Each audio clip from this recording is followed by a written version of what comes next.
Hey everybody, Monica here, and I am a registered dietitian nutritionist based in Denver.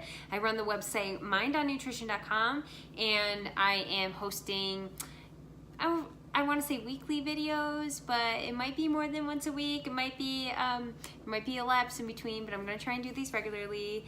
And I'm going to be talking all about nutrition and metabolism, because something I don't think that I get to do enough is talk about all the fun body physiology parts of nutrition, because most of what I see in the nutrition communication space is a lot about certain like health benefits of food, which is amazing. I love that, but I also really geek out over the way our body processes it all.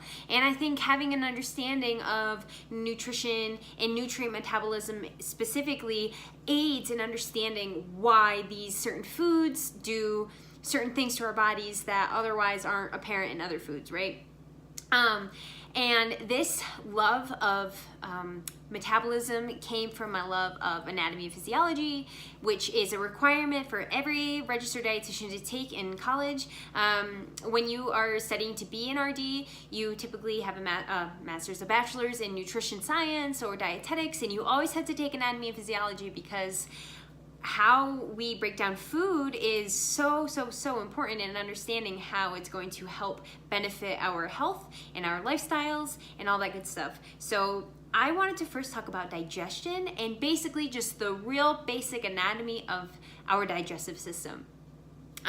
So our digestive system has alimentary organs and accessory organs. The alimentary organs are basically the tube that food travels when it's being ingested. And fun fact, food technically is never inside of us, because we are an opening at two ends. So food is never really inside of us because of those two openings. And I also think it's funny to think about how we as humans are really just glorified tubes with a brain.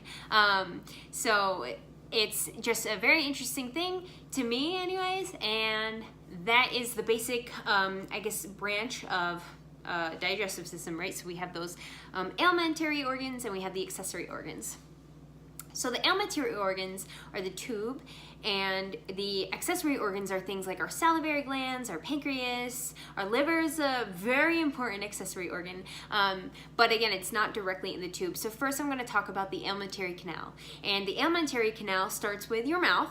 So our mouth is the very first place of digestion, and what happens in the mouth is both mechanical and chemical digestion. So mechanical digestion is with our teeth, right? And our tongue. Our tongue has a lot to do with, manipulating foodstuffs in our mouth and also propelling it, because propulsion is one of the mechanisms in our bodies that helps move food along. So our tongue propels food into our pharynx, and our pharynx is the second part of the alimentary canal.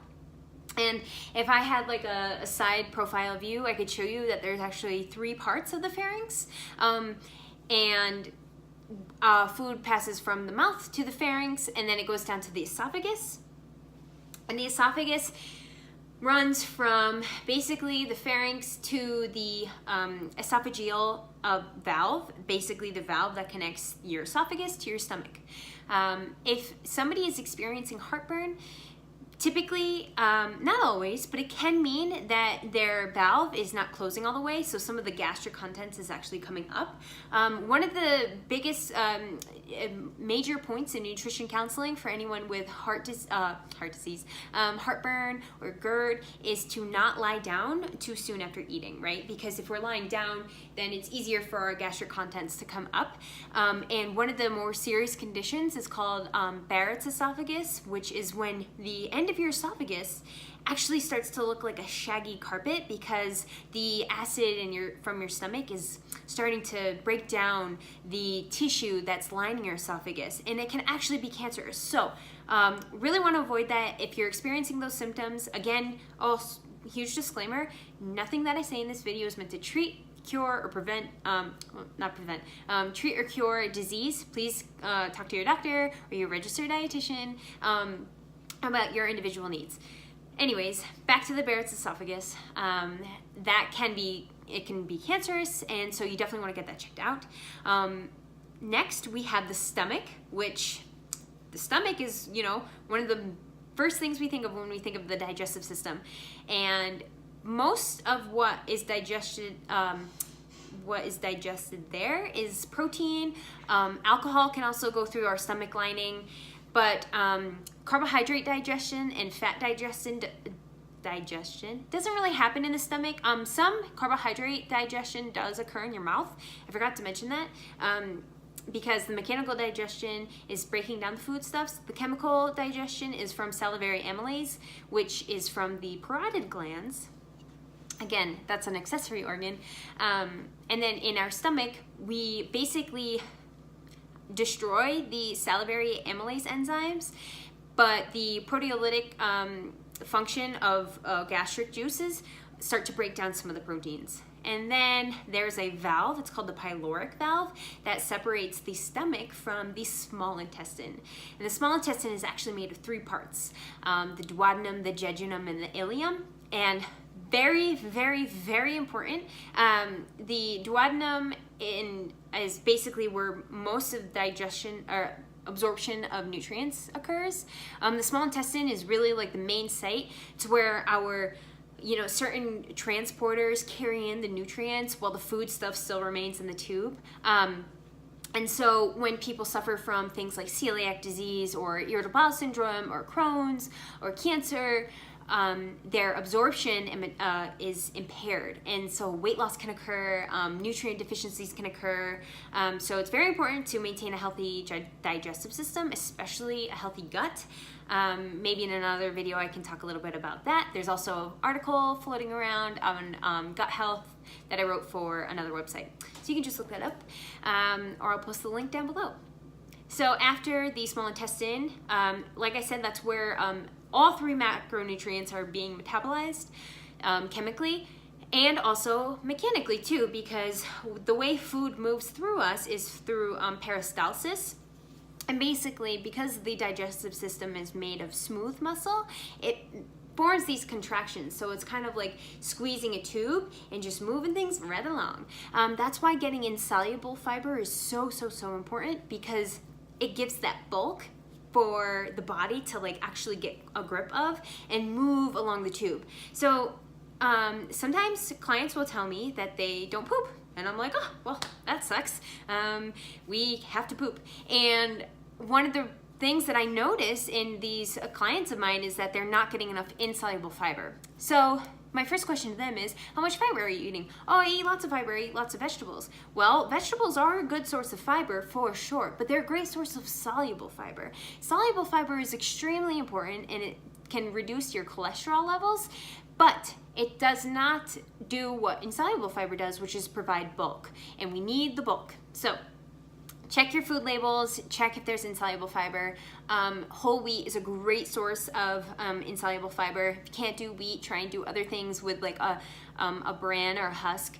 So quinoa is a great source, good fiber there.